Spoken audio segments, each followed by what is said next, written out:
नमस्कार दोस्तों, बहुत बहुत स्वागत है। शुरू करते हैं हम लोग का पहला प्रश्न। कल्हन द्वारा लिखित पुस्तक राज तरंगिणी के अंग्रेजी अनुवाद का शीर्षक क्या है? A the code of Manu, the great story, c में है रिवर्स ऑफ किंग्स, डी में है सॉन्ग ऑफ गोविंदा। इसका राइट आंसर है सी, रिवर्स ऑफ किंग्स। 19वीं शताब्दी के उत्तरार्ध में ऑरेनस्टीन ने पंडित गोविंद कौल के सहयोग से राज तरंगिणी का अंग्रेजी अनुवाद किया था और इसे 12वीं शताब्दी में कश्मीरी इतिहासकार कल्हन ने संस्कृत में लिखा था। इसमें 7826 छंद है जिसको तरंगा बोलते हैं यानी लहरें, और ये पुस्तक 8 भाग में विभाजित है। इस पुस्तक के अनुसार कश्मीर का नाम कश्यप मेरु था जो ब्रह्मा के पुत्र ऋषि मरीचि के पुत्र थे। राज तरंगिणी के प्रथम तरंग में बताया गया कि सबसे पहले कश्मीर में पांडवों के सबसे छोटे भाई सहदेव ने राज्य की स्थापना की थी और उस समय कश्मीर में केवल वैदिक धर्म प्रचलित था। अगला प्रश्न है, विश्व में पेड़ों पर रहने वाला सबसे बड़ा जानवर कौन सा है? पेड़ों पर ए ओरंगुटान, बी लीमर, सी कोआला, डी स्क्वायरल। इसका राइट आंसर होगा ए ओरंगुटान, पेड़ पर रहने वाला सबसे बड़ा जानवर। अगला प्रश्न है, बिशप का संबंध किस खेल से है? A golf, B tennis, C chess, D swimming. इसका राइट आंसर होगा सी, चेस। ये चेस के जो पीस होते हैं जो खेलते हैं जब मैदान पे हम लोग, उसका स्क्वायर बोर्ड पे अभी क्या क्या रहता है? पॉन रहता है, बिशप रहता है, नाइट, रुक, क्वीन और किंग रहता है। हिंदी में इसके नाम जो है कुछ अलग अलग है। सैनिक बोलते हैं, किला बोलते हैं, घोड़ा और ऊँट बोलते हैं, और रानी और राजा इसे बोलते हैं। शतरंज में जो खेल है उसका कुछ शब्द इस प्रकार है: FIDE, rank, check, checkmate, gambit, stalemate, bishop, pawn, grand master, knight, pieces, castle, Elo rating. इस तरह के ये शब्द जो है शतरंज के शब्द हैं, शतरंज खेल से संबंधित शब्द है। अगला प्रश्न है, किस कवि को उनकी कृति गुल-ए नगमा के लिए 1969 में ज्ञानपीठ पुरस्कार से सम्मानित किया गया था? ए नूरजहां, बी फिराक गोरखपुरी, सी मोहम्मद इकबाल, डी गुलाम नबी आज़ाद। इसका सही आंसर होगा फिराक गोरखपुरी। इसी से एक प्रश्न और आगे है, गुल-ए नगमा किसके द्वारा लिखा गया है? ए नूरजहां, बी रघुपति सहाय फिराक, सी मोहम्मद इकबाल, डी गुलाम नबी आज़ाद।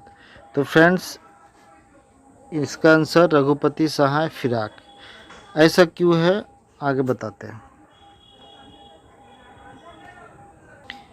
फ्रेंड्स आपने देखा कि दो प्रश्न एक जैसा है। असल में बात यह है कि फिराक गोरखपुरी जी का नाम ही रघुपति सहाय है, तो इस तरह से दो प्रश्न अलग अलग बन सकता है।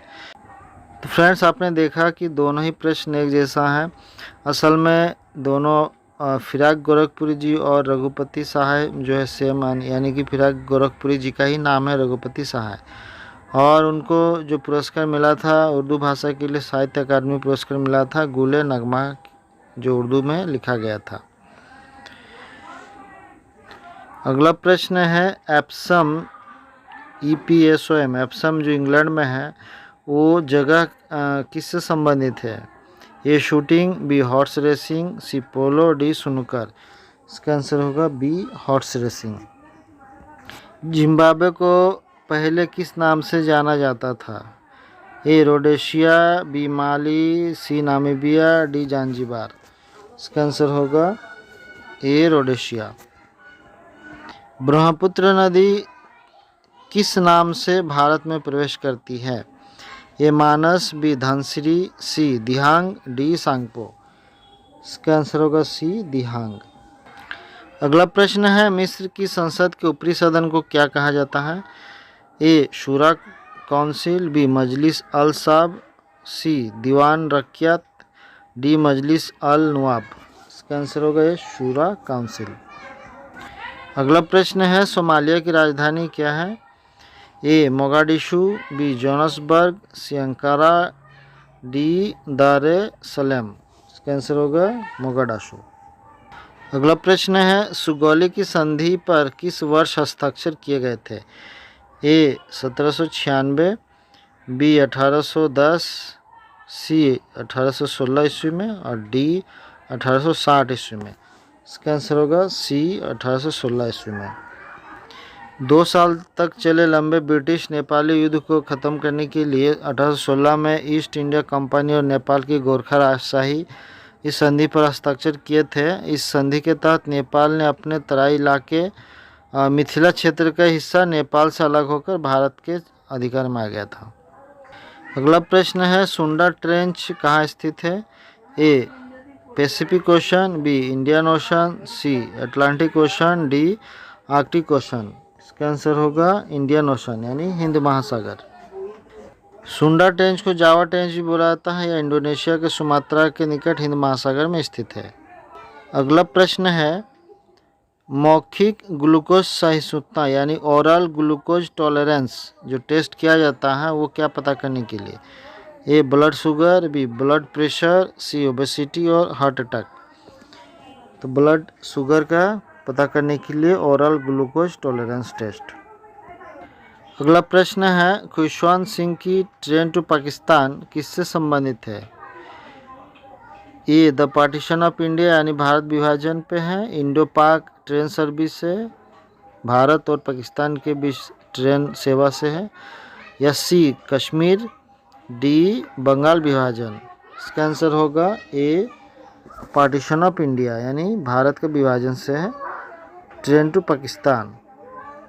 अगला प्रश्न इनमें से कौन सा 12 की संख्या से संबंधित नहीं है? यानी जो ऑप्शन है चारों इनमें से कौन सा जिसका मतलब 12 नहीं होता, उसका 12 से संबंध नहीं है? ए डिकैड यानी कि दशक, बी डजन यानी दर्जन, सी मिडनाइट यानी आधी रात्रि और डी नून यानी दोपहर। तो इसका आंसर होगा डिकैड यानी कि ये दशक होता है। दशक में 10 होता है और बाकी सब में 12 होता है। एक दर्जन यानी 12 में होते हैं और मिडनाइट यानी 12 बजता है रात को और नून 12 बजे दोपहर होता है, सब में 12। तो फ्रेंड्स बहुत बहुत धन्यवाद वीडियो देखने के लिए। अगर आप पहली बार देख रहे हैं हमारा चैनल तो सब्सक्राइब जरूर कर लीजिएगा, लाइक जरूर कर दीजिए और दोस्तों में शेयर जरूर कर दीजिएगा। इसी के साथ समाप्त करते हैं और जल्द ही दोबारा मिलते हैं। बहुत बहुत धन्यवाद। नमस्कार।